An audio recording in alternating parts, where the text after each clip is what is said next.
بھی دعوت اسلامی نہیں تھی, باپا نور مسجد میں امامت کرتے تھے. ان دنوں باب المدینہ میں آنکھوں کی تکلیف شروع ہوئی تھی. اب اس میں کیا ہوا کہ اللہ تعالیٰ کی رحمت سے باپا جب کسی کے آنکھ پہ دم کرتے تھے اس کی آنکھیں ٹھیک ہو جاتی تھی. اس وقت بھی باپا کے پاس دم کرانے کے لیے لائن لگا کرتی تھی, اور اخبار میں بھی آ گیا تھا. 1995 واقعین میں پتا چلا باپا آ رہے ہیں تو گلزار طیبہ سے گاڑی تیار ہوئی. اس پہ مادر ذات یعنی پیدائشی نابینا کا میں بھی چلوں گا, گاڑی کے گرد اسلام بھائی جمع ہو گئے. اس پہ وہ نابینا اسلام بھائی بھی آ گئے. باپا سے اسلام بھائی سلام دعا کر رہے تھے, باپا مبارکباد دے رہے تھے, خوش تھے. وہ دار گاڑی کے بجاتے رہے. نابینا تھے بیچارے, قریب آئے باپا کے تو اسلام بھائی نے کہا باپا بیچارے دیکھ نہیں سکتے ہیں, آپ کی محبت میں آئے, یہ آپ دم کر دیں. امیر علیہ سنت نے دم بھی کیا, آنکھوں پر انگلیاں پھیری, اور جب ٹورچ لگائی تو اس کی آنکھیں روشن ہو گئیں. یہ الیاس قادری صاحب خود ہے جو کبھی کبھی چشمہ پہنتے, تھوڑی بہت تکلیف ہوگی. اور یہ الیاس قادری صاحب کے بیٹے ہیں جو ہمیشہ چشمہ پہنے ہوتے, ان کی یا تو نظر کمزور ہے یا آنکھوں میں کچھ تکلیف ہے. یہ کیوٹ سا پیارا سا بچہ جو ہے یہ الیاس قادری صاحب کا پوتا ہے, اور یہ بھی ہمیشہ چشمہ پہنے ہوتے ہیں, اور ان کی بھی آنکھوں میں تکلیف ہوگی یا نظر کمزور ہوگی. اور یہ ہے حبیب اتار, الیاس قادری صاحب کے خاص مرید, یہ بھی ہمیشہ چشمہ پہنے ہوتے ہیں. اور ان کو کیسے بھول سکتے ہو, یہی تو ابھی تک کہانی سنا رہے تھے, یہ بھی کبھی کبھی چشمہ پہنتے ہیں. میں ان سب پر کوئی طنز نہیں کر رہا, کوئی مذاق نہیں کر رہا, کیونکہ چشمہ تو میں بھی پہنتا ہوں. اللہ ان سب کو شفا عطا کرے اور مجھے بھی شفا عطا کرے. لیکن آپ کہتے ہو نا کہ الیاس قادری صاحب نے ایک ایسے اندھے کو ٹھیک کیا جو ماں کے پیٹ سے اندھا پیدا ہوا تھا, اور بہت سارے لوگوں کو شفا عطا کیا. تو بھائی اپنے بیٹوں کو ٹھیک کیوں نہیں کیا, اپنے پوتوں کو ٹھیک کیوں نہیں کیا, اپنے مریدوں کو ٹھیک کیوں نہیں کیا؟ الیاس قادری صاحب جب خود بیمار ہوتے وہ ہاسپٹل جاتے, وہاں اپنا علاج کرواتے ہیں, خود کو ٹھیک کیوں نہیں کیا؟ کیوں ہاسپٹل گئے؟ بھائی دکھائیے نا کرامات, دکھائیے نا سب کو ٹھیک کر کے. میں بھی اندھا لاتا ہوں, اس کو بھی ٹھیک کر کے دکھائیے. کرامات تب دکھائیں گے نا جب کرامات ہوگی. سلامدار علیہ السلام ظاہر ہو رہا ہے. ہن ویکھو روشنی وچ کوئی نہیں اے نظر آ ہے جو یہ ہنیرا ہوندا اے جناب زیارت کرو حق سے باب الحوائج جناب حضرت عباس سلامدار علیہ السلام دے علم مبارک. اے ویکھو جناب کوئی ہوا نہیں, گرل یا جالی آکھ لئیے سونے نظر آ سکتی ہے, تے چیک کرو. دروازہ ایک باری پھر کھولو. اے ویکھ اے ہن سورج دی روشنی ہے, اے عکس غائب ہو گیا. دروازہ بند کرے سو, کوئی اندر چیز نظر نہیں آ رہی, کوئی ہوا.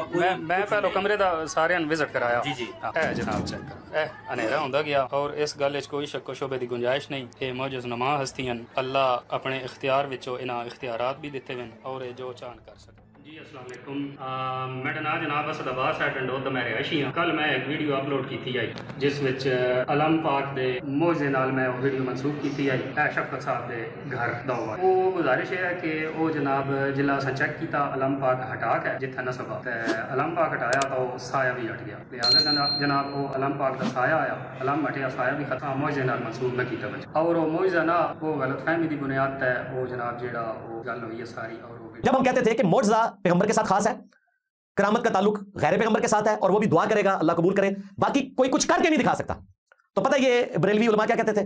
نہیں جی کر کے دکھا سکتا ہے.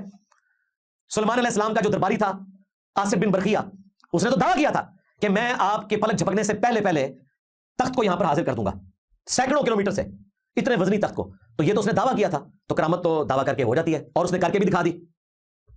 حالانکہ ہمارے نزدیک اس سے پہلے جو جن کھڑا ہوا تھا وہ بھی بہت بڑا صاحب کرامت تھا, کیونکہ اس نے بھی جو دعویٰ کیا وہ آج کے دور میں بھی پاسبل نہیں ہے. وہ بھی ایک ایکسٹراڈنری چیز تھی. اس نے کہا تھا آپ کی محفل برخاست ہونے سے پہلے میں اس تخت کو یہاں پر لے آؤں گا. وہ بیچارہ اس لیے پیچھے رہ گیا کہ پہلی پوزیشن جس نے حاصل کی اس نے دعویٰ بہت بڑا کر دیا تھا پلک جھپکنے سے پہلے, تو ظاہر ہے اس کے مقابلے میں تو کچھ نہیں تھا. دوسرا ہمارے اعلیٰ حضرت نے بھی تھوڑی زیادتی کر دی, انہوں نے اس کا ترجمہ کر دیا ایک خبیث جن بولا. جب اس جن بیچارے کو خبیث ڈکلیئر کر دیا, عفریت کا ترجمہ خبیث کر دیا. حالانکہ عفریت کا مطلب ہوتا ہے دیو ہیکل. خبیث اس وقت ہوگا جب کوئی کرینہ موجود ہوگا. ایک جن پیغمبر کی صحبت میں ہے, ان کی خدمت کے اوپر مامور ہے, اور اپنی خوشی سے اپنی خدمت پیش کر رہا ہے, وہ بیچارہ خبیث کہاں سے ہو گیا؟ میرے نزدیک اعلیٰ حضرت کے اوپر 298A لگتی ہے توہین صحابہ کی, کیونکہ وہ جن صحابی تھا اور باغی نہیں تھا, مطیع تھا. انہوں نے عفریت کا ترجمہ کر دیا خبیث جن بولا. کہتے ہیں جی عشق و محبت, عشق و محبت. اعلیٰ حضرت یہ عشق و محبت ہے کہ ایک صحابی جن کو خبیث کہہ دیا, اس کی وجہ سے اس کی کرامت کو کبھی کسی نے ذکر نہیں کیا. ہمیشہ کہتے ہیں کہ جی اس نے نہیں ہویا, اور بھائی وہ بھی جو کر رہا سی تو سارے بابے رل کے نہیں کر سکتے, جو جن کرنے لگا سی. خیر آصف بن برقیہ جس کا ذکر سنن نسائی الکبریٰ میں ملتا ہے, اس نے یہ معاملہ کیا. تو جب ہم کہتے تھے کوئی دعویٰ کر کے نہیں کر سکتا تو ہمیں یہ واقعہ پیش کرتے تھے. ہم نے کہا ٹھیک ہے, for the sake of argument قبول کر لیا کہ دعویٰ کر کے کوئی ایکٹیویٹی پرفارم کر سکتا ہے. تو بھائی پھر دنیا غوث کو تو ابدال سے تو خالی نہیں ہے نا. آج جو غوث وقت دنیا میں موجود ہے اس کو کہو کہ وہ دعویٰ کرے اور وائٹ ہاؤس کو غائب کر کے مارگلا ہلز پر لے آئے, تاکہ ٹرمپ بھی سجدے میں گر پڑے, فلسطین بھی آزاد ہو جائے, اسرائیل بھی ختم ہو جائے, ایران کی بھی جان چھوٹ جائے. آج کے غوث کو کہو, خواہ وہ قبر میں ہے یا قبر سے باہر ہے, کسی درخت کے نیچے بیٹھا ہوا ہے, پورے کپڑے پہن کے, کیونکہ وہ کہتے ہیں کہ یہ جو ہوتے ہیں نا وہ صاحب شریعت ہوتے ہیں, یہ کپڑے پہنتے ہیں, جو کپڑے اتارتے ہیں وہ مرزوب ہوتے ہیں, جو کپڑوں سمیت بیٹھے ہوتے ہیں نا وہ سالک ہوتے ہیں, تو یہ کہتے ہیں سالک ہوتے ہیں یہ.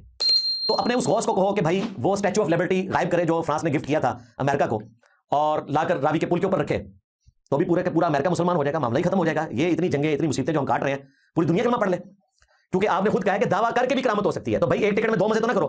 پہلے جب ہم کہتے تھے کہ دعویٰ صرف پیغمبر کر سکتا ہے وہ بھی اللہ کے اذن سے, اور ختم نبوت کے بعد وہ بین ہے, کیونکہ اب تو نبوت ختم ہو چکی ہے. اگرچہ چشتی رسول اللہ, تھانوی رسول اللہ, شبلی رسول اللہ, صادق رسول اللہ لوگوں نے دعوے کیے ہیں, لیکن وہ تو جھوٹے تھے نا. میں نبی سا ہے ہی کوئی نہیں, تیرے بھاپے تھے شاہی کوئی نہیں. ویسے آپ کو بتا دیں بخاری مسلم حدیث ہے 30 جھوٹے دجال آئیں گے قیامت سے پہلے.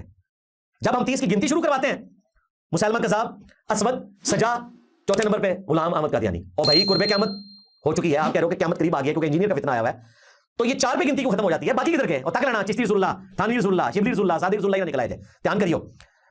تو اب انہوں نے ایک نیا راگ لاپنا شروع کر دیا کہ انجینئر صاحب جو یہ دعویٰ کر رہے ہیں کرامت کے پوائنٹ آف ویو سے یہ بالکل غلط ہے.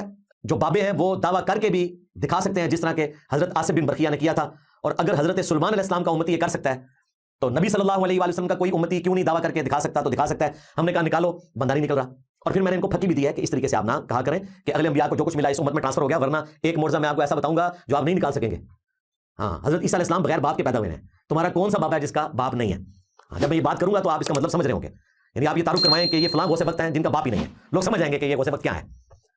تو تمہاری ڈاکٹرن اگر میں مانوں تو اس ڈاکٹرن کے تحت اس امت میں بھی بغیر باپ کے کوئی بابا پیدا ہونا چاہیے تھا, کیونکہ تم کہتے ہو کہ تمام انبیاء کہ معجزات اس امت میں کرامت کی شکل میں آ گئے ہیں. یہ بتاؤ, یہ وہ چیز ہے جو نہ تم نے ماضی میں مانی, نہ حال میں مانو گے, نہ مستقبل میں. باقی تو میں کوئی دعویٰ نہیں کرتا, باقی تو سارا جھوٹ ہے تمہارا.